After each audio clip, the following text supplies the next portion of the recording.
I want the vaccine for my life. I want the vaccine for my wife.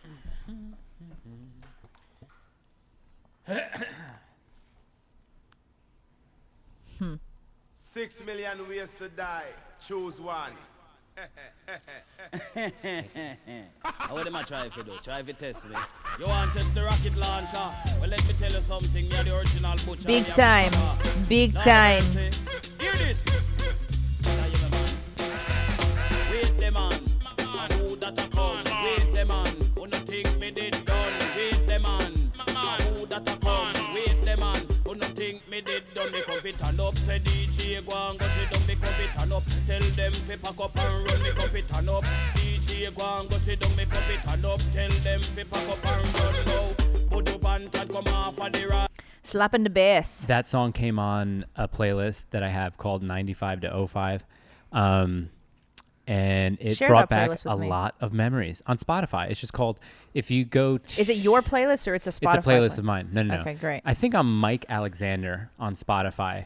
But the playlist is 95 to 05, and it's just hip-hop, reggae from the years 1995 to 2005. There might be some outliers. Maybe one from 2007. Maybe one from, 1994. Yeah. Who knows? I Gotta mix it up. Can't be as accurate as I'd like. Welcome to another episode of the I'm Doing Great podcast. Welcome. We are your hosts. Tell them to click like, subscribe, share. Okay, do that. Click the like button. Click the subscribe button. I'm actually going to turn my audio up just a little bit. Okay, smash that like button. If you like us, Also, share hit, us with your hit friends. the bell. Hit the bell because the bell will notify you when we upload new videos. By the time that you're watching this, episode 6 will have been uploaded. The audio version, it's on YouTube, but I forgot to upload the audio version. So, And we're upping it to twice a week, guys. isn't that great? That's how serious we are about this. We're serious. I'm so serious. I have bone broth, coffee, and water. Before we get to anything, we want to tell you of our brilliant, first and only sponsor, Fog City. Fog City, if you don't know, you can find them on Instagram at Fog City Vintage. They are an amazing retailer of new and vintage, fine sports steel, Rolexes, Pateks, APs, Omegas. Sometimes, I don't know. I say Omega, I don't say Omega because Why? James Bond says Omega. Oh, does he? Beautiful. Right. So if you're looking Bond. for a watch for yourself or a loved one and you've got some money to spend, definitely head over to Fog City. Check them out. They are an amazing, amazing company, and they support what we talk about, and they support who we are. So we'd love to have them as a Thank you, sponsor. Fog City. Thank you, Fog City. I'm waiting on my watch.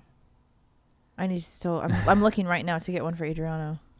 Yeah, we'll get some stuff sent in, I'm sure, so we can show you guys that we're not fronting, as Pharrell would say. Frontin'. I know you want a girl. That's it. Who? That was Pharrell and who? Jay-Z. Jay-Z. Frontin'.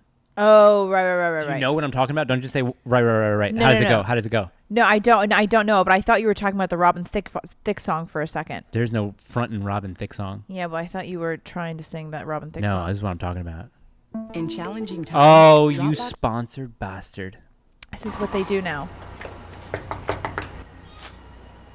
Is Pharrell here? Adriano would definitely know the Nexus song. presents the Combs? God, look at the hats, the hoops, the jeans, the apple Look at bottom the jeans. low low cut jeans. Remember when Pharrell wore that headdress on the cover of a magazine and he had to apologize for it? No. I lost respect for him that day. BBC. I had a BBC t-shirt. Oh, it was so cool. I'm going to date this as 2005. 2005, let me Yeah. look it up. Yeah, look it up. This is a real-time lookup. What was your guess? 05? 05, yeah. 03. God damn it. Don't take anything I ever say as truth now that I've messed that up. How much do you think Pharrell's worth if you had to guess? Are you going to look up his net worth? Yeah, I'm Look gonna up his look net up- worth. yeah. Have it up. Tell me when you have it up. All right. All right, I got it. 85 million.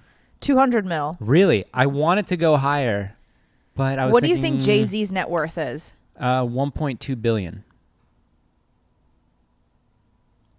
1.4. That's pretty close. That's really close. Yeah. Yeah. The reason why I like to I guess. put that song up is because when I heard it, it reminded me of a time, and I was thinking about this because it has to do with before we get into the questions, one of the things that I wanted to talk about, but it's just having this idea of conservatives is just kind of these cookie cutter square group of people. And coming from my own personal experience, I was the total opposite of what you would think a conservative was. And this goes to, you know, that old Winston Churchill quote that if you're 20 years old and not a liberal, you don't have a heart. If you're 40 years old and not a conservative, you don't have a brain. Right. So it's this natural evolution, I think, that a lot of people come to because, you know, I've been in poker rooms where the FBI has done a raid, illegal poker rooms. Really? Yeah. I worked in a bar on Long Island during college where if you were in the bar, it didn't matter. You didn't have to show your ID. If you got into the bar, we served you. And I can tell you for a fact, I have for sure served hundreds of underage kids. Of course. Just, I know that I have. You know, the life that I led before a certain age, or even like, let's say, a conservative awakening, I was conservative to a point politically. Okay, because my dad is one of the smartest people I ever met, and what he did was actually, from the time that I've known him, lived a very conservative life. Doesn't drink, doesn't smoke, very soft-spoken. Yeah, he is soft-spoken, your Yeah, dad. I mean, if you challenge him on something, he'll tell you how he feels. But generally, walk softly but carry a big stick. Right. Okay. But I feel if I'm not gonna say her name, but if my daughter grows up, when my daughter grows up, and she asks me like, how were you as a young man? Right. I almost wouldn't want to tell her, just because Yeah. there was a lot of irresponsibility in my life. Same. But also, I'm not this sort of square conservative. I'm not saying that to be edgy to get you to watch this podcast. Like, here, watch a couple of edgy conservatives who listen Who have to a nose ring and who some listen to tattoos. reggae. I mean, not some tattoos, a lot, but. You know, I kind of wanted to give, and maybe we'll spend the 10th episode talking about ourselves, what we did in our lives before up until now, and how we got to know each other. Maybe we'll do that on the 10th episode. I think it's really useful to tell stories of how you used to be, because I think it's very encouraging for people who are in certain phases of their life that they can, they can turn things around, or they can change at any point if they really want to. Yeah. Because I'm not proud of all the things I did in my 20s. Yes. Yeah, I had a lot of fun. But what I think is, as far as an interesting conservative, someone that I'm more interested in talking to, and this may sound a little narcissistic, but I'm more interested in listening to someone who sounds more like me, or had a life similar to mine, where they didn't necessarily practice, his or her conservatism until later in life. Because when I think of, let's just say, and this isn't derogatory in any way, but when I think of someone like Charlie Kirk, straight out of high school, kind of suit and tie conservative, religious conservative, I really don't have too much in common with him other than ideology, political ideology. Yeah. But I think when I'm thinking of, Vincent Gallo, Gavin McInnes, trying to think of anyone who kind of fits that mold, who had really, really interesting lives, that's who I want to listen to, because I'm more interested in the place that they turned. Right. Yeah. Well, I think a lot of people identify with that story more. It's the hero story. And if you don't have rock bottom to get out of, not necessarily even rock bottom, but if you don't have any sort of mess or chaos to arise from, you don't really have a hero story. And the hero story is what people are really interested in. Big time. Big time. It's so good. Are you familiar with Cuddy Ranks? No. Okay, then if you aren't, then you've definitely heard this song. We don't listen to much reggae. I mean, this isn't really even reggae, and some people will call me out on this, but 33 million views? It's just so good. Have you ever heard this song? No.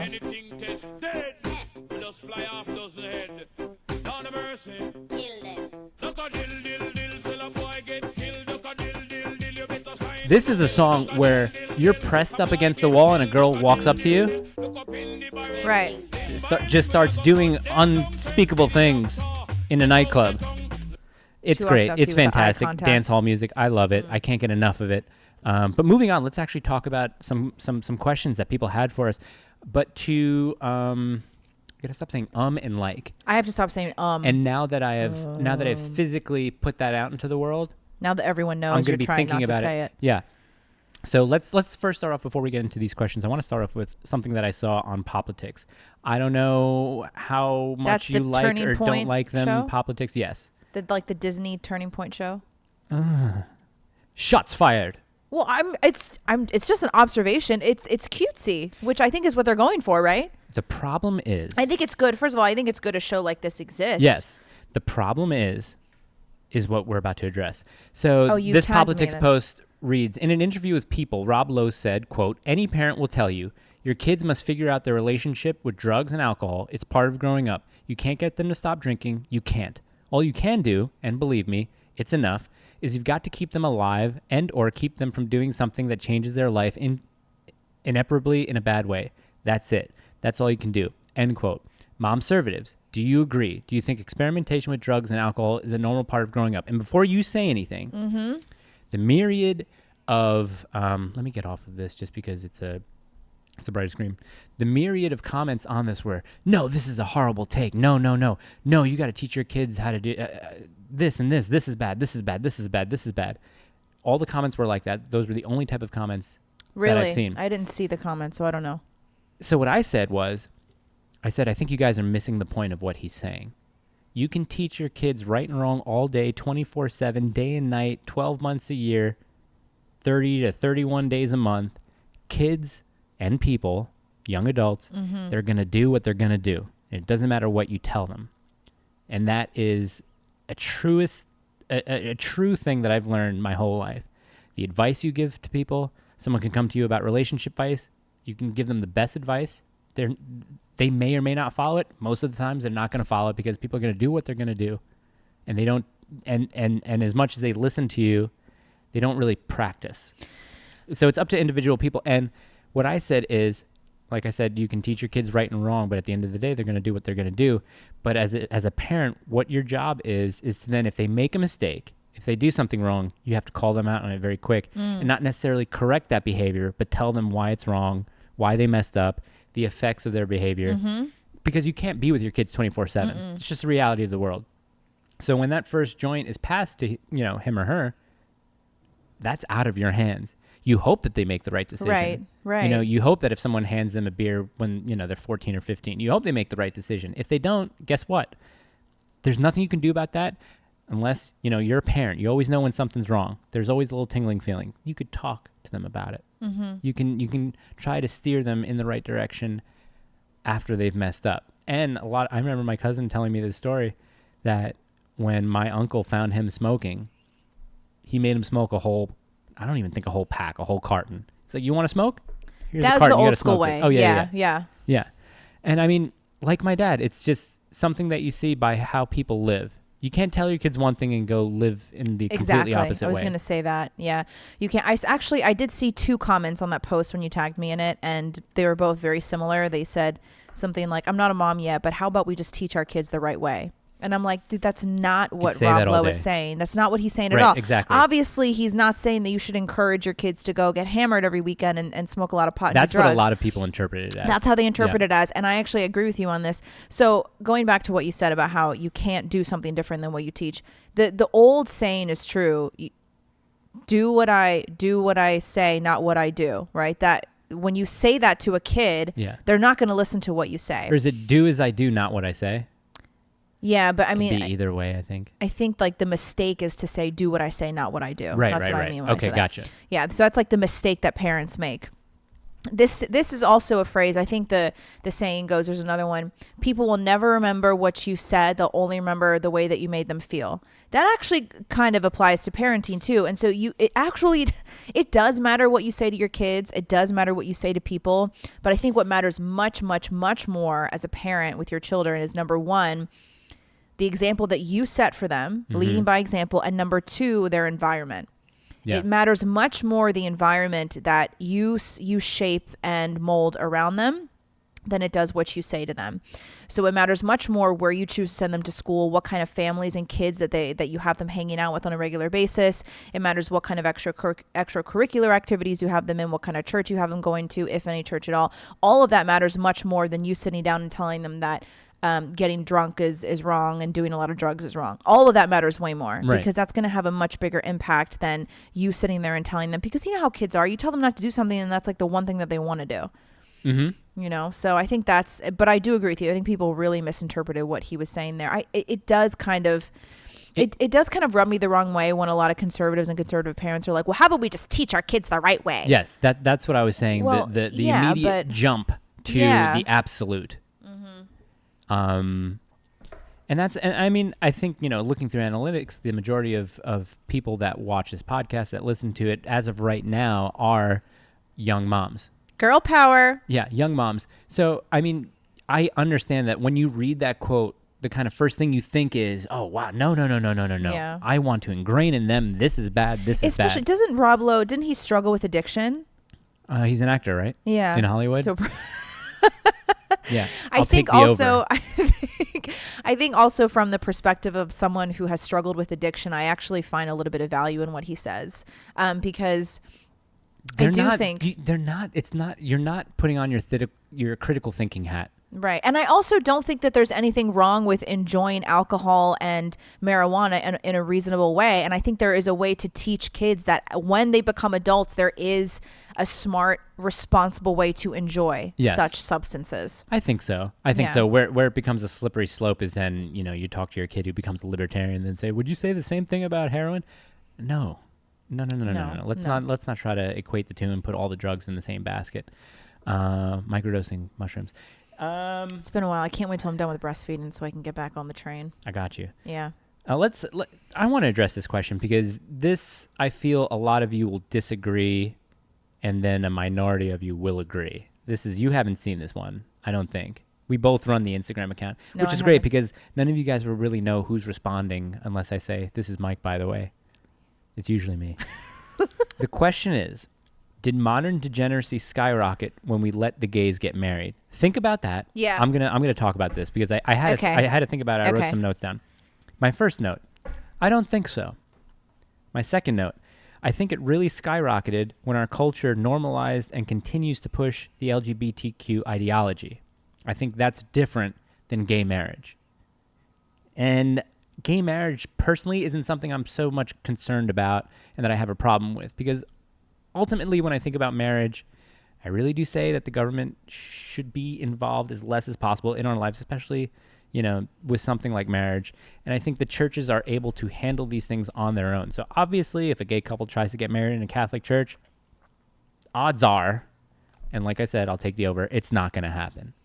In a Christian church, it depends. I think Presbyterians are like the but Catholics are more liberal. No, not so much. I there's no shot that a gay couple is going to get married in a Catholic church. I know that they vote more liberally, but they probably wouldn't let them get married in the church, I guess. No, I don't think so. I think is it Presbyterians or Methodists that are the kind of crazy left ones? I can't remember. No, but I really don't think that degeneracy has skyrocketed because, gays are able to be married.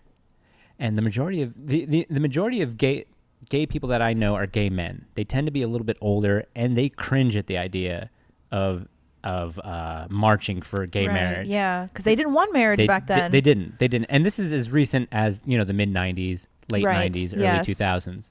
They took a lot of their identity, and I'm speaking for them, obviously. So and I'm speaking for the couple of people that I've spoken to, and they loved being an outsider, going against the mainstream.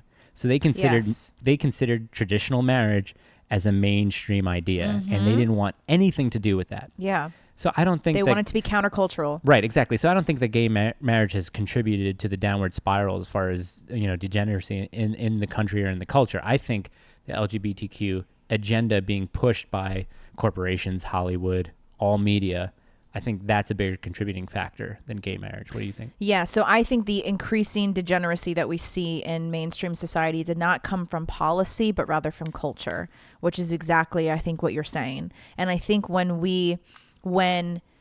the gay community and the gay lifestyle went from countercultural and on the fringe to mainstream, that is when we started to see a lot of the degeneracy just unfold, because it opened up not only into the gay lifestyle but into the trans LGBTQ LMNOP nonsense. So it came from a shift in the culture, not in a shift in policy. Right.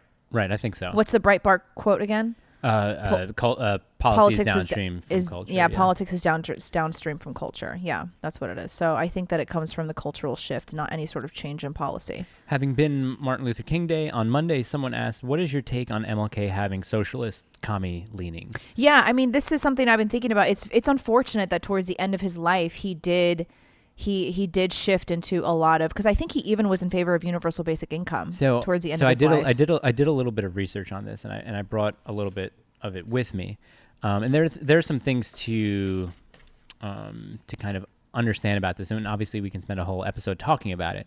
But there was a period in MLK's I don't want to say advocacy for civil rights, just because it seemed like something he was involved with in his whole life, but in the early 50s, I guess the FBI had a program called COINTELPRO, which is basically a counterintelligence program that J. Edgar Hoover was pushing to fight communism and was trying to pretty much wiretap everyone suspected of being a communist.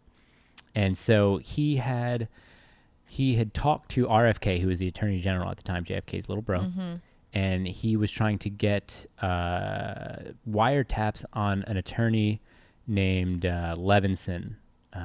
What's his name? I have it down here. Okay, Stanley Levinson, who was influential in the American Communist Party. And he had ties to Martin Luther King Jr. as a sort of advisor. I don't know what he was necessarily advising. I think it was more of like a financial contributor and a financier and a fundraising person in, Martin Luther King's, I think, what was Martin Luther King's, the SCLC? Let's see, I have it written down here somewhere. Anyway, so he would also ghostwrite some speeches for Martin Luther King.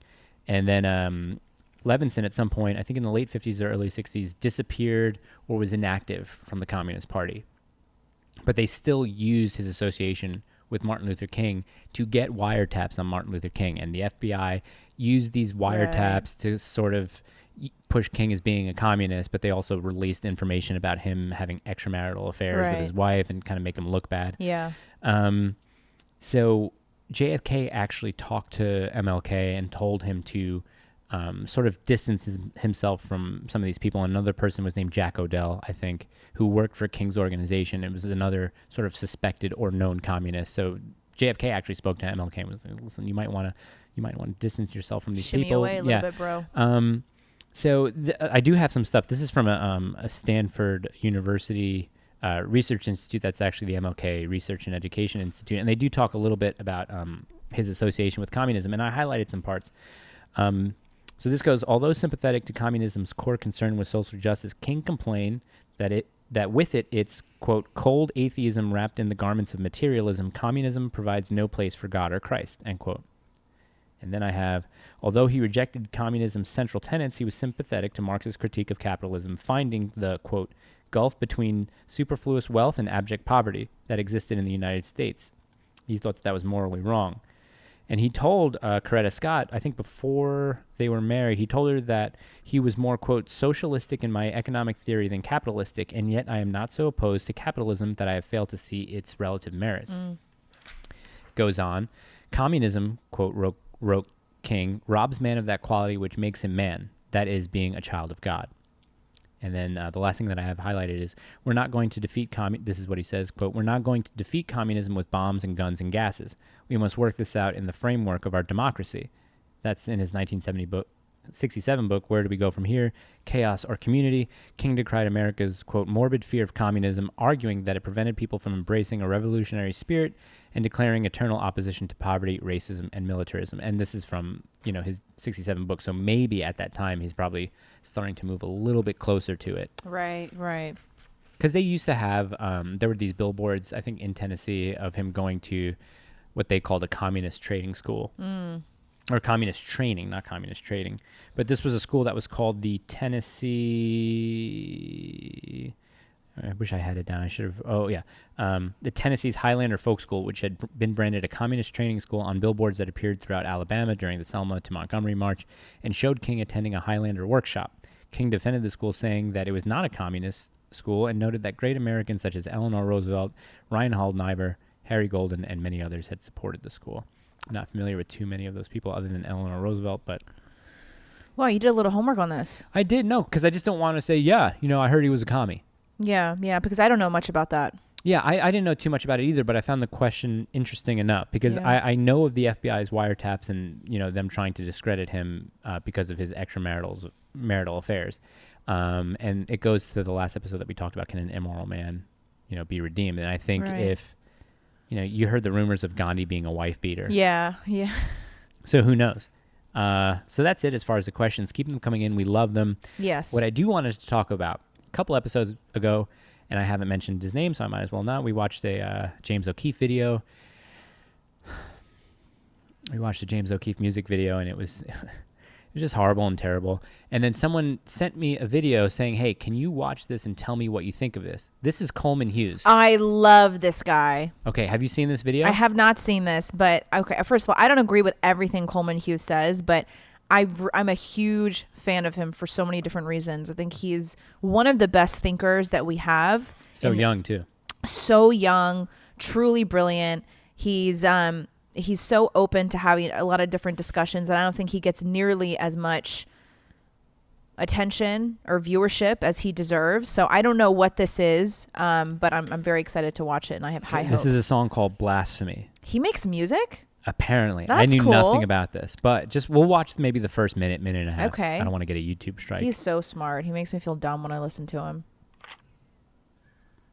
Already, this is on some very cool, hip, modern text composition. It already looks like the beginning of an A24 film or something like that. Yeah, it looks really good. Did our mutual friend send this to you? Coleman Hughes is a columnist Okay. for Quillette. He's had pieces published in the New York Times, the Wall Street Journal, the National Review, the City Journal, and the Spectator. He's studying philosophy at Columbia University, and we appreciate your attendance and your recognition. I'd love to get him on the show. Yeah. Back with the pen, took a sabbatical, at it again. Look at my attitude after they call me a Tom and Ray call me a coon. It's a 10, bitches a 10. Don't tell me who to offend. Losing a few of my friends. Yeah, I've been booted from public events, and it was all over something I said. Cause it was blasphemy, never was lacking audacity. Point to a flaw in the fallacy. This is very close to a Childish Gambino video. Yeah. I love Childish Gambino. I like his, I think it's his first or second album. Obsessed. Make it official. Charge me with thinking and put me in prison. Serving a sentence for sentences written. Should've known better than having opinions. Got about 100K in my minions. I could lose half and still fill up a building. With a few extra to spare like Michelin. Let me stop there cause I know what you thinking. You just saying shit for white people, nigga. You ain't hanging with the right people, bro. I bet they keep you on a tight leash before they bring you out so you can fight people. Let me school you like Boy Q with the bucket hat. Drop your fucking Uncle Ruckus act. Stop forgetting that you fucking black, cause the pigs won't when your hands up. Reminds me a little bit. Kendrick Lamar did a. Joel, having knowing nothing about this guy, what did you think of that? Well, and I will say, Coleman Hughes is a very, as he exists today, influential thinker. He's a true definition of an academic. Yes, that's not a woke academic. He's a true academic. He challenges mainstream thought. So he's going to have a lot of fans on one side and a lot of fans on the other side. So he doesn't acquiesce to either side. He's just pretty much a free thinker. I would like to classify him as one. He's not, from what I know, he is not a musician. I didn't know this at all. I had no idea. What did you think of that, knowing nothing of him? Well, I couldn't hear anything. Hold on. Okay, go ahead. I don't have any headphones on, so I couldn't hear. Well, visually. I wasn't paying attention. Somebody's phone's going off. Sorry, I just turned it off. Oh, my God. Sorry. Joel, what did you think about it visually? Could you even see it? I can't really see it that well, yeah. We got to position you better. We got to do that. Does anyone know how to get a third headphone plugged into a port that only has one headphone jack? So Gina and I are on a splitter. One headphone jack, two inputs. Do they make more? I don't. Oh, I'm sure they do. There's got to be. I'll figure it out. We got to get you headphones, Joel. I had no idea that Coleman makes music. Oh, this is a YouTube channel. So let's see. It only has. Okay, it has 3 videos on it. This must be his music channel. I don't know. That one was banger. I mean, this should be sent to. Maybe I'll DM it to Project That was Veritas really and good. James I like O'Keefe. the. That was really good, I like right? the look. Yeah. I like that a lot. Coleman, shout out to Coleman Hughes. Really nice We'd love stuff. to talk to you one day if you're ever in Nashville. We'd love to get you in here. But why did you show this? Someone said I would like your response about this music video, especially you having talked about the Project Veritas sort of leap into entertainment. Right. And I said to him, I watched 30 seconds of it, and I said, this blows anything James O'Keefe will ever do out of the water. Yeah, it's so well done. And I think going back to the quote that our mutual friend gave you, something about how art has to be in the highest form. And that's what he did. And that's what he did. Yeah. And so when we talk about conservatives just not understanding culture and we deserve to lose because we just do not get culture, he gets it. He's not even conservative. Right. That's what I'm saying. Even if James O'Keefe wasn't taking it seriously, was just having fun, the dude has reach, and whatever he does makes an impact. So when you put out a video like James did, it's not even silly. It's not even funny or entertaining. Yeah, it's not even It's kitsch. confusing. It's weird. I don't get it. It's self-serving. When you understand a little bit of who he is, okay, he likes show tunes, he likes Broadway. I get this, but there's no service behind it. What Coleman does is you listen to that song, if you read the lyrics, and then you go listen to what he talks about, it's all cohesive. Mm-hmm. It all exists under the same umbrella. There was nothing left field about that. And it's well produced. Really well well produced. Shot. The music was well produced. The lyrics were really good, because sometimes you'll get these conservative rappers who will make these songs about wokeism or defending Trump, and it's just so literal, and it's just kind of cringe. I like Bryson's music, though. I haven't listened to any of it. I tend to steer away from that. But what I have heard, not of him, but from other people, I just like, Right. Yeah, I don't like any of it. Yeah, I think Bryson's one of the few that does it really well. But he does something a little bit different vibe than Coleman. I really like it. That was really great. It was really good. That's actually it's very reassuring for me to see content like that, because it shows that the woke aren't the only ones who can do this kind of content. I wonder who produced this. Whoa.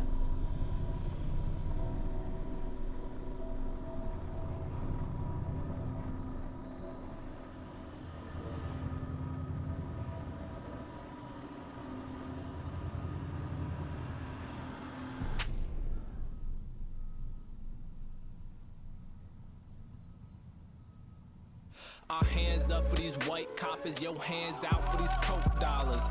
And that ain't the half of it. This shit don't stay in the past, does it? We built the nation from scratch, honey. And we still ain't seen the cash from it.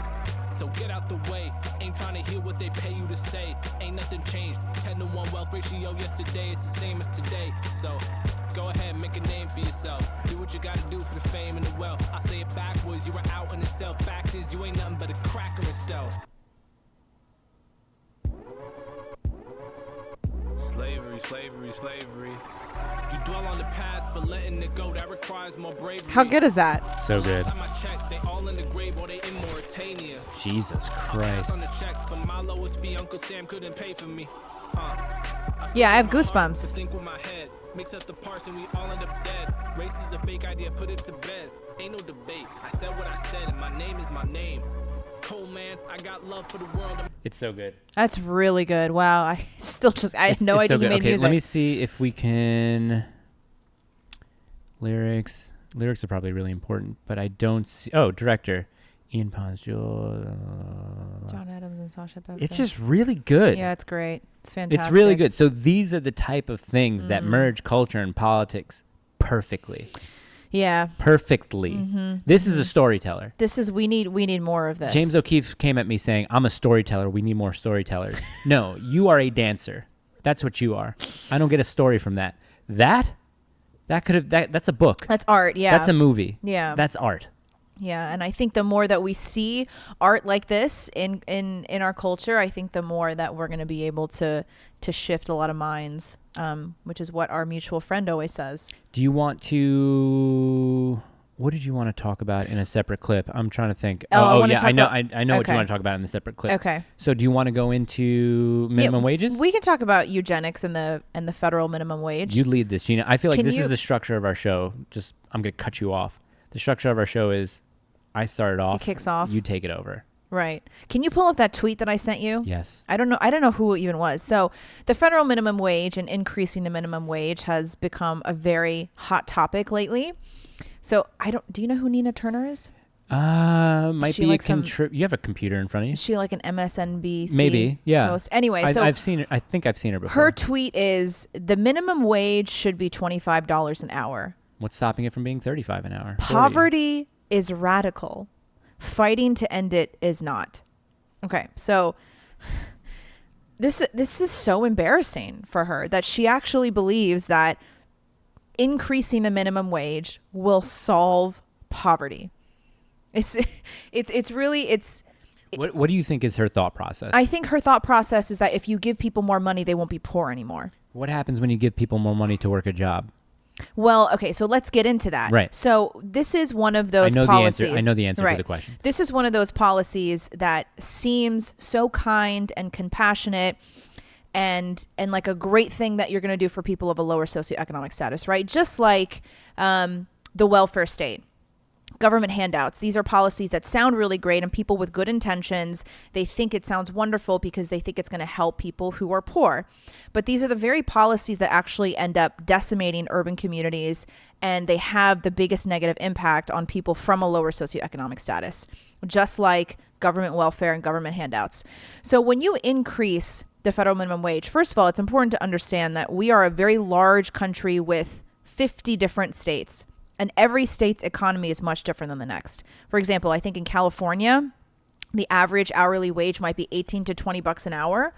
I'll look it up. California hourly wage average. So it's 20 bucks an hour.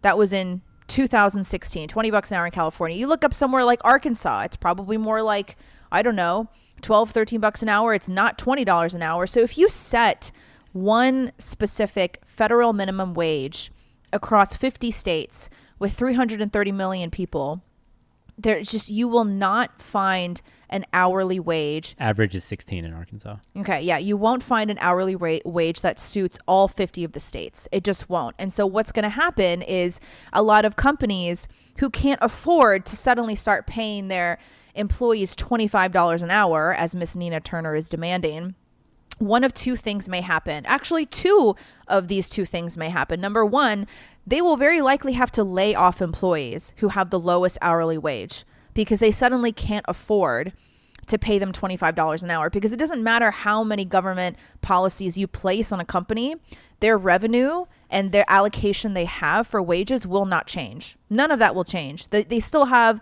the same amount of revenue. They still have the same amount of employees. So even if you all of a sudden slap some overarching federal government policy on them, they're not going to be able to meet it. They're not going to be able to change their revenue. So they're going to have to either lay off a lot of employees, and those people they're going to lay off, they're going to be the lowest paid employees. Or number two, they're not going to be able to hire anybody new, which means you're not creating any new jobs, right? You're actually cutting off new jobs for people, or they may have to just hire much fewer people, right? So a lot of companies may do both of these things. And so who is hurt by these policies? The very people that you're trying to help. This is why I say progressive policies, they seem so sweet and kind and compassionate from the outset, but what they actually end up doing is harming the very people that they claim to help. Another great example, like I said, the welfare state. You think that you're helping people over lower socioeconomic status because you think, oh, okay, well, we'll give them more money from the government because they need help to buy food and pay for housing. What you're actually doing is by incentivizing women to not marry the father of their children, then you're removing the father from the home. And we know that child has a much higher likelihood of going to prison, committing a crime, not finishing high school, getting pregnant as a teen, etc.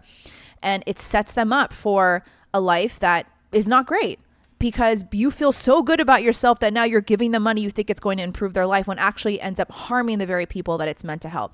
Federal minimum wage is a really good example of that. And the reason why I want to talk about the origins of the federal minimum wage is because you cannot separate the origin of the federal minimum wage from eugenics. By no means am I saying that the minimum wage today is used as a tool of eugenics, but when we can look at the origin of the minimum wage, you can really understand what the true effects are of the minimum wage. When we talk about eugenics and the minimum wage, it really allows people to see what the actual effects are of setting a federal minimum wage, because we think that it's meant to help poor people, but it is the opposite. So I want to take you guys through a little bit of history. And first of all, tell you that Harvard, my alma mater, was at the forefront of eugenics. God. They, in the late 1800s and early 1900s, they were at the front of the eugenics fight. And eugenics was a very, very popular ideology amongst progressives. So you know how we see and hear a lot about trust the science, science, science, science. This is going to sound a little bit weird, but science, as we know, trust the science, that whole concept was invented by progressives, and a lot of it's intricately tied to eugenics. So when we're talking about eugenics, academics were very obsessed with eugenics because they thought that they could create a better society, a higher functioning society, and they thought that they could boost the economy by keeping out certain people who were not, I don't know how you say it in a very diplomatic way, but who were not smart enough to be there, right? So that's the whole point of eugenics. So we talk about Harvard being at the front here. So even in the late 1800s, there were all these committees coming out of Harvard with some of the highest academics and policymakers who wanted to implement a federal minimum wage because they saw Australia, for example. When was this? This was the late 1800s. Okay. So you're saying eugenics comes from a place of a economic standpoint before that even too. a racial one, or was the racial one first, or are they both kind of intertwined? They're both intertwined. Okay, so they were looking at Australia. Didn't mean to cut you off. No, that's okay. So in 1894, for example, a group of alumni in Boston, they created Immigration Restriction League, which they almost named Eugenic Immigration League, but then they decided not to because they decided to name it immigration because it sounds bad to say eugenic. And so this Immigration Restriction League was behind the Immigration Act of 1924. And so from here, I want to talk about this court case called Buck versus Bell in 1927. It's really important because it shows the forced sterilization of a woman in Virginia who was, I believe, raped. She was a foster child, I think, and she was raped by one of the family members and she got pregnant. And the state decided to forcibly sterilize her because she was, quote, feeble-minded. Ooh. Yeah, and so by an 8-1 vote, the justices upheld the Virginia sterilization laws, and Carrie Buck is her name, Carrie Buck sterilization, even though her daughter was born perfectly normal, she was labeled feeble-minded. And this Supreme Court case had a huge ripple effect on the idea of eugenics because academics wanted to use eugenics to weed out the feeble-minded, people who did not have a high enough IQ, people like this woman who had sex out of wedlock or who were raped, they were, quote, feeble-minded. So this is where the federal minimum wage just comes from because they wanted to keep these people out of the workforce. So wait, is this case what people who wanted to implement a federal minimum wage, they pointed to this? They point to this. Really? Yeah, they point to this because they say, well, this woman, look, it worked so well in Virginia, this woman needed to be forcibly sterilized, then we need to keep these kind of people out of the workforce. Oh, geez. Yeah. So around 1908, progressive economists, they had a lot of big wins with state laws that were like regulating working conditions, and they instituted mother pensions and capping working hours and things like that. So these state laws were, I guess you could say, interfering a lot with the way that companies ran their offices. And so around this time, they thought, okay, well, if we can have big wins with regulating working conditions, we should start talking about regulating the federal minimum wage. And progressive economists knew that the minimum wage would cause job losses. This was the point. Okay. So progressive economists knew that the minimum wage would cause job losses. That was the whole point. They believed it was a social benefit, and it was considered a eugenic service of ridding society of feeble-minded people. Aren't less jobs bad, though?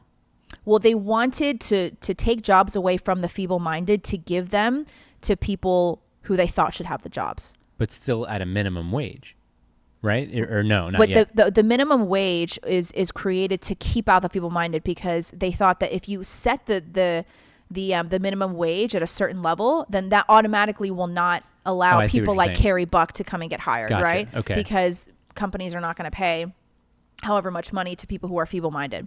Right. Gotcha. Right. So there are two ways that the minimum wage operated eugenically. Number one, to deter prospective immigrants.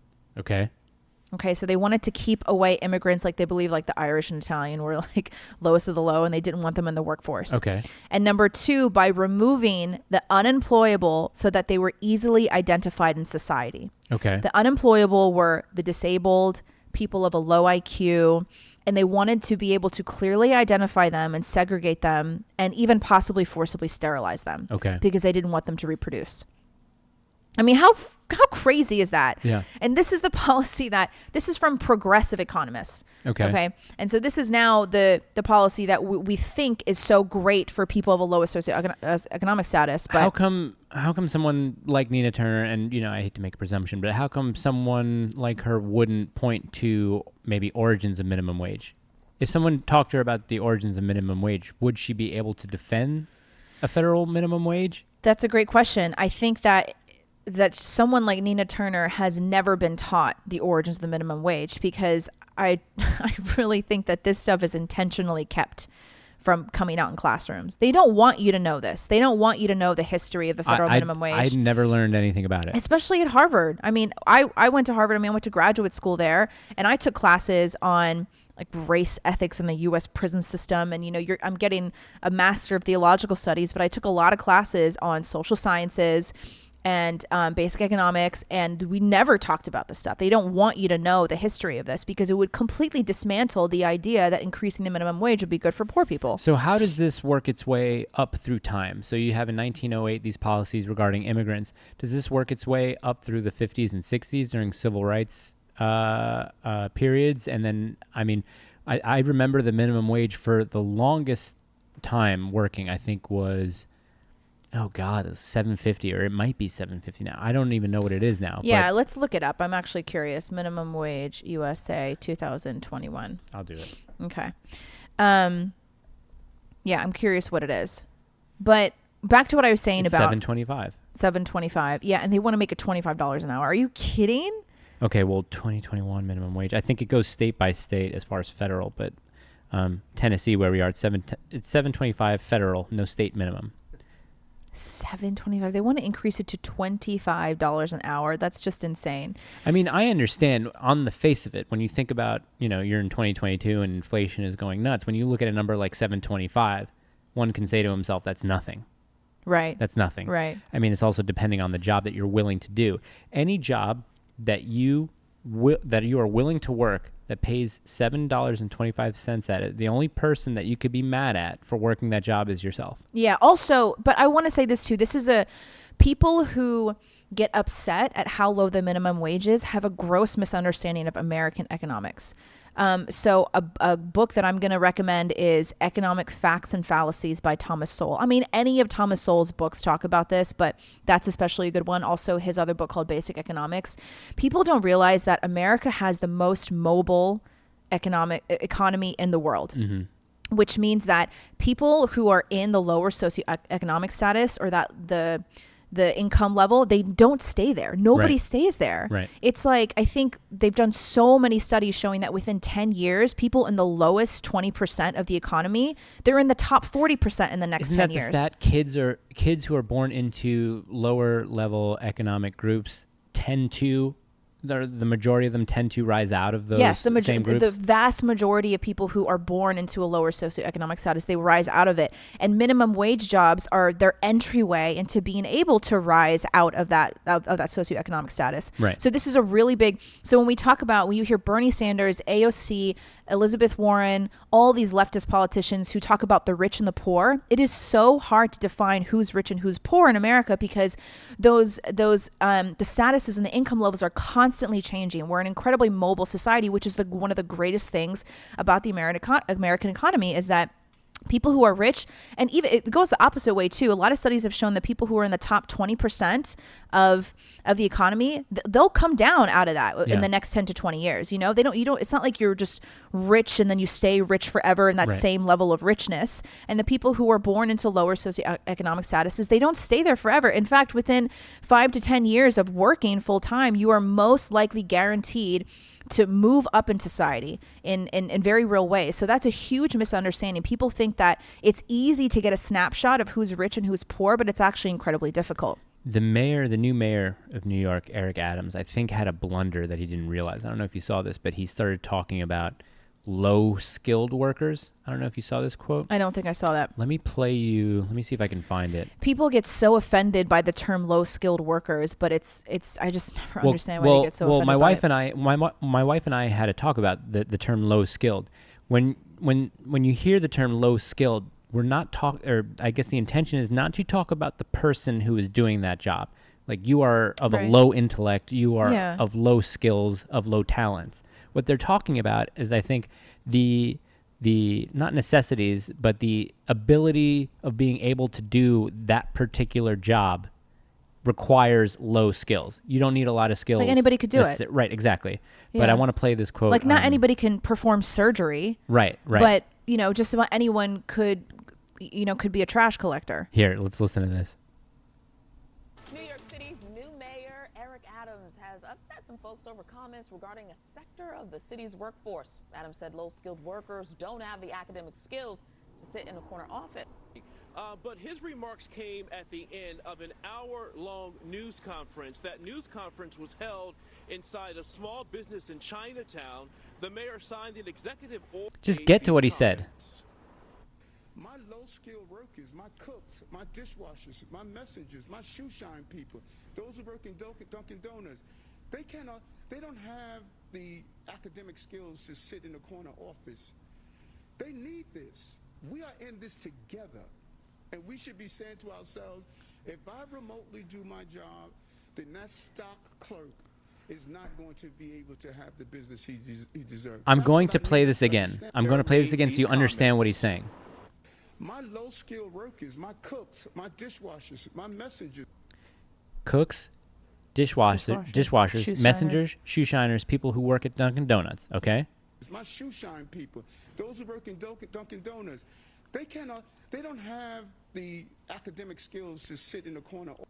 They don't have the academic skills to sit in a corner office is the most elitist and demeaning way of thinking. If you want to look at Matt Damon, the guy worked as a janitor at Harvard, and he was able to figure out and he was able to solve these complex mathematic equations.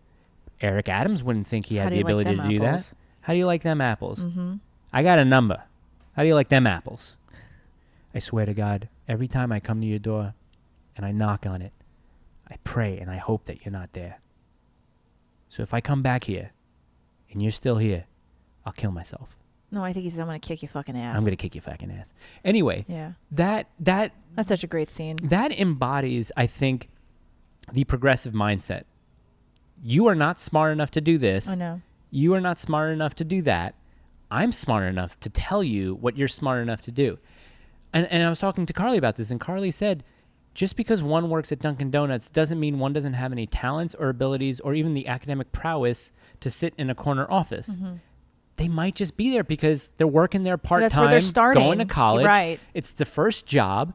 I mean, Yeah. just to sit there and demean these people, this is the same way that I almost had I could say it. I worked at Ralph Lauren. I didn't sign any NDAs. I used to work at Ralph Lauren. And I made a comment and because I made this comment, it was traced back to me. They realized that I worked for Ralph Lauren. Did they file an HR complaint? No. Okay. No, this happened by someone on Instagram posted a photo of an upside down American flag on July 4th. And they said, if you're still out here celebrating this holiday without acknowledging the people who clean, because this is while Trump was president, I think 2019, 2018. While Trump is president, while not acknowledging the people who clean your house, work in your restaurants, because it's talking about immigration, then you don't get to be happy about this Independence Day. And I said, are you saying that only Hispanics can work these menial jobs of cleaning floors? I love it when and they give working in themselves restaurants? away. I was like, that's extremely racist. Yeah, it's like, oops, I said something honest for once. The guy's like, are you a Trump supporter? Yes, but so is my mother, who's from El Salvador, who immigrated here in the late 1970s. Does that mean that the only jobs that she can work is taking care of a kid, cleaning floors, cleaning houses, working in a restaurant? Because that is what you are literally saying. Yeah. To talk about Rob Lowe, that's what you're literally saying. Yeah. Yeah. And it got back. All of this, someone told me, I guess my boss was like, Ralph Lauren knows about this situation of you going back and forth with this guy. The guy didn't work for Ralph Lauren. The guy was friends with someone who worked with Ralph Lauren. What? Or for Ralph Lauren, not for Ralph So why does it personally. even matter? I don't know. But this is the thing. If you have a counter-culture, anti-mainstream political ideology, you're public enemy number one. They wanted to fire me. They wanted to fire me for interacting with someone who doesn't work at the company. But just because I would post on my Instagram some pictures of some clothes that I used to sell and, to personal clients and stuff like that, that was grounds for an HR violation. But in the meantime, Ralph Lauren will send out Black Lives Matter pins or African pins for all their retail employees to wear. Right. It's a complete double standard. It's complete hypocrisy. So what I wanted to ask you a question about, I usually hear the terms when progressives or liberals or leftists, when they talk about wages in this country, they talk about wages being stagnant. Wages have been stagnant for the longest time. And here's what I'm thinking, because any idiot like myself can look this up. When they hear something that's being said over and over and over again, that's why we need to raise the minimum wage. What I found is wages being stagnant look like this. Correct? Mm-hmm, mm-hmm. What they don't talk about is wages going like this and then benefits going like this. Yes. So then that brings the wages back down here. Right. Because you might be getting paid more, but you're actually getting more benefits. You may be opting to take money out of your paycheck for a 401k. You may be opting to get money out of your paycheck for certain types of health benefits. And those benefits are becoming more and more plentiful since the 1960s, 1970s, 1980s. So obviously, if I'm making $20 an hour, but $10 out of each hour goes to my benefits, then of course it looks like wages are stagnant and not growing. This is just simple logic. Right. And I don't understand why people can't do this on their own, but they just kind of fall into those, wages have been stagnant. AOC is right. Another great example is AOC likes to talk about income inequality.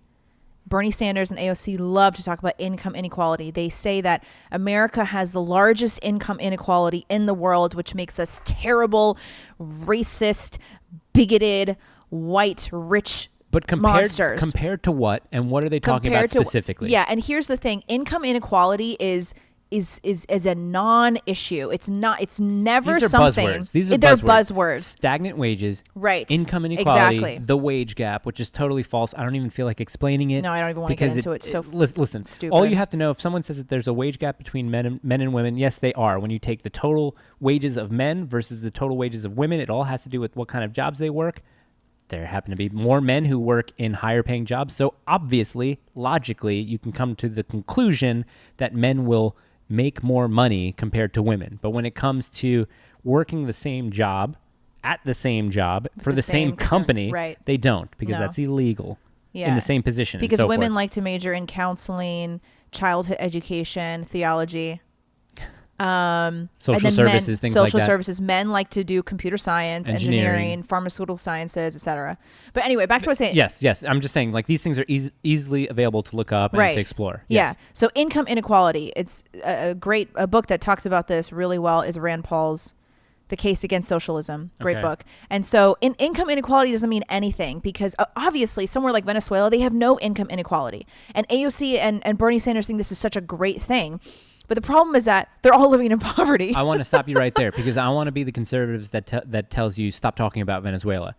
Compared to what? Where is another place where, other than Venezuela? Because that's like the easily, I can throw the dot at the board. Sweden, Norway, these are all examples, right? They have no income inequality. Well, yeah, but they also have the highest taxes for the middle class. It's like you give away 60%. 60 to 70%. 70% of your income. Well, I'm playing liberal, but I get more services for that. But you get more services for that. But the problem is the growth that the U.S. has seen is that we have lifted way more people out of poverty than a country like Sweden ever has, right? So we talk about income inequality. Yeah, sure, there's more income inequality and the richer are getting richer, but the poor are also getting richer at the same time, right? They're earning more, and they also have, like, the poorest people in America, most of them have access to all of the luxuries that people in developing countries will never see. Air conditioning, electricity, iPhones, laptops, tablets. Like, we have all of these luxuries that you'll never see in these other countries where they have no income inequality. How extensive have you traveled?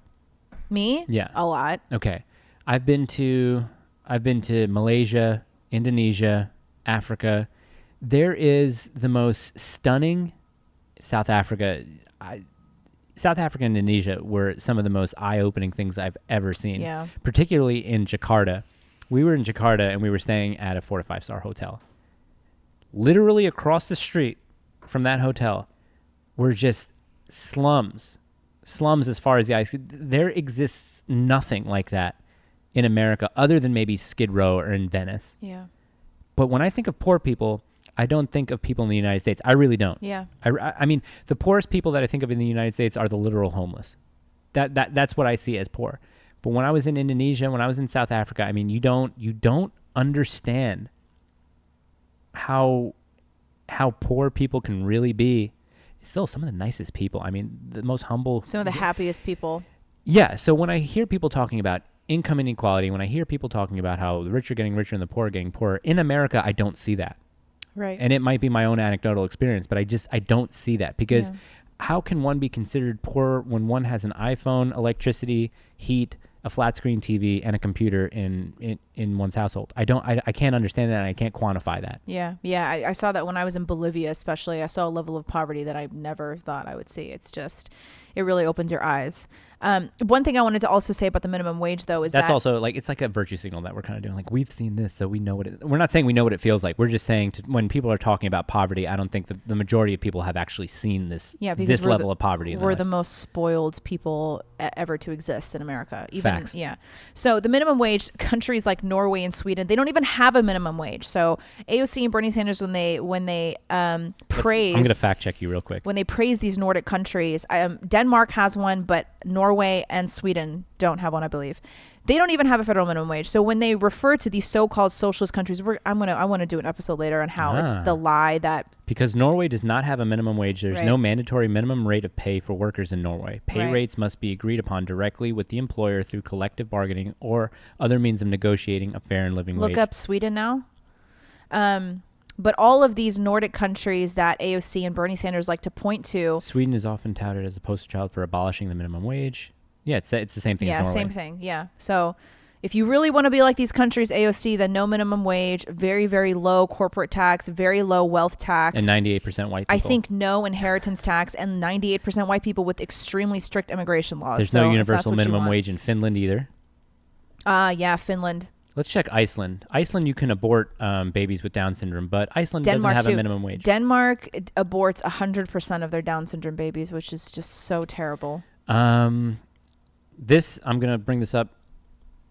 What's the book that I have? Debunking Utopia. Right, I really that's should bring the one this about in. Nordic countries, yes, right? Debunking Utopia is a really, really, really great book about the myth of Nordic socialism. And if you want, I can get an overview of this book by clicking its Amazon. Left-leaning academics, liberal pop stars such as Bruce Springsteen, and Democrat politicians from Bernie Sanders and Bill and Hillary Clinton to Barack Obama have one thing in common. Oh, they are avid admirers of the Nordic-style social democracy. The reason is simple. At first glance, Nordic countries seem to have everything liberals want to see in America: equal income distribution, good health, low levels of poverty, and thriving economies, all coexisting with big welfare states. By copying Nordic policies, many in the American left hope to transform America to a similar socialist utopia. In Debunking Utopia, Swedish author Nima Sanandaji explains why this is all wishful thinking. Certainly some aspects of the Nordic welfare states, such as childcare provision, merit the admiration of liberals. But overall, it is a unique culture based on hard work, healthy diets, social cohesion, and high levels of trust that have made Nordic countries successful. And I mean, this is a really great book. It's a pretty easy read. It's not very long. But it's just, these books I love just because they break it down in such simple terms. They don't go really... Homogeneity, is that the word? Homogeneity is their strength. Mm-hmm. Yeah. If you want diversity to be America's strength, you're not going to get social cohesion the way that these Nordic countries have social cohesion, because they truly think that their neighbor is their brother and their family. Yeah. Because they're all the same race. They're all from the same place racially. And also, what does matter that people just fail to see is that I think Sweden has the same population as Los Angeles. Yes. So obviously it's going to be much easier to create a welfare state, welfarism, with government provided childcare and a mandated maternity leave. Of course, because they have like 5 million people. Yes, and everyone's on the same page. But when you have a country with 50 states and 330 million people, and each state has its own unique economy, right, it's not going to work, and people fail to see that. Yeah, blanket solutions for a population as big as the United States tend to not work. Right. Yeah. Federalism is our strength. I mean, it's our strength that people don't know that, and they don't like to hear it, but it really should come down to the state, because each state is vastly different than the next. I have to read the Federalist Papers because my interpretation of federalism is, I think, backwards, whereas who advocated for federalism is James Madison. When I think of federalism, I think I'm thinking of it literally that the federal government should have not unlimited power, but more power than the states. And was Madison and what a federalist believes is that the state should have more control? Yeah. Because what was it? It was Federalists versus what? Pretty much Thomas Jefferson. I think so. I don't know. Well, let's see. Federalist definition. A person who advocates or supports a system of government in which several states unite under a central authority relating to or denoting a system of government in which several states unite. Yeah, what does it mean to be a federalist? A supporter of federal government, especially a supporter of the U.S. Constitution, a member of... Wait. What's the opposite of a federalist? The opposite of a federalist. Anti-federalists? Anti-federalist. They supported the Constitution and a stronger national republic were known as federalists. Those who opposed the ratification of the Constitution... Centralists. Right, central. Okay. So they opposed the ratification of the Constitution in favor of small, localized governments were known as anti... I mean, people like to tout James Madison, and we're just talking about this at a surface level. I haven't done enough research into federalism, so I probably shouldn't be talking about this. I have the Federalist Papers at home. I haven't read them. The language is a lot harder to understand, and the language is a lot harder to read because people don't talk like that anymore. It's a little bit harder. But this was a good episode. I like talking about this. So anyway, that's the thing why eugenics has birthed the idea of the minimum wage. And going back to a little bit what I was saying, progressive economists in America, they copied Australia because Australia implemented the minimum wage to protect the Australian standard of living from the Chinese, basically. China. Wait. Did you mention the Chinese in what you were talking about before? I don't think I did. No. I'm just mentioning them now for the Say that again. Say China. What you just said about no. Say what you just said about China. The Australians implemented the minimum wage to keep the high standard of living, to keep the Chinese out of the workforce. And this was not currently. This was back in like the late 1800s, early 1900s. This is what the progressive economists in America were modeling the minimum wage off of. Gotcha. Okay. So you asked earlier, well, wouldn't that not stimulate the economy? No, you're right. It won't stimulate the economy, but they didn't care about stimulating the economy. They wanted to keep a specific group of people from contributing to the economy. Right. They wanted to have a tight control over who was participating in the economy. And who was having children, which is why the forcible sterilization, which was kind of hand in hand with the minimum wage. Yeah. Their primary goal was not to stimulate the economy. They wanted to just have control. It's state control. Right. This is, a degree away from communism. That's an interesting topic, and I'm sure that we can spend more time Another on thing I'll say really quick before we end is that another policy that is one of these things that's connected to compassionate, faux compassion is universal health care. People think that everyone should have health care. I agree with you. Of course, everyone should have health care.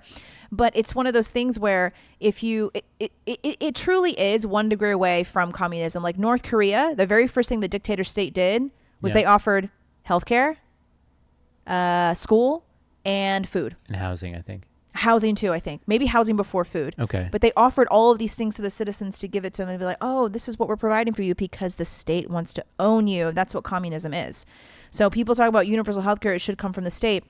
No, we don't want the state to control these major parts of our lives because we don't want the state to own us. I honestly want healthcare from the group, entity, person, people, company who I can get it for at the cheapest rate, but still offer good quality. Which is why I do agree that the healthcare system in America today seriously needs to be reformed. Oh, 100%. 100%. Yeah, but the answer, multiple different reasons. The answer is not single payer healthcare. Not single payer. Multiple payers. Multiple payers. Big time. Big time. Oh my God, big time. Oh, it goes back to I was going to play the Do other I need clip. to start listening to reggae now? Yeah. I don't listen to much so there's music good. these days So there's good. I don't even want to start to get into talking about this now, but there's a shit. I forget the genre of it. There's great reggae from like the mid '60s to early '70s. Forget it. We gotta film another clip. I'm not gonna get into it. Okay. Bye. Bye.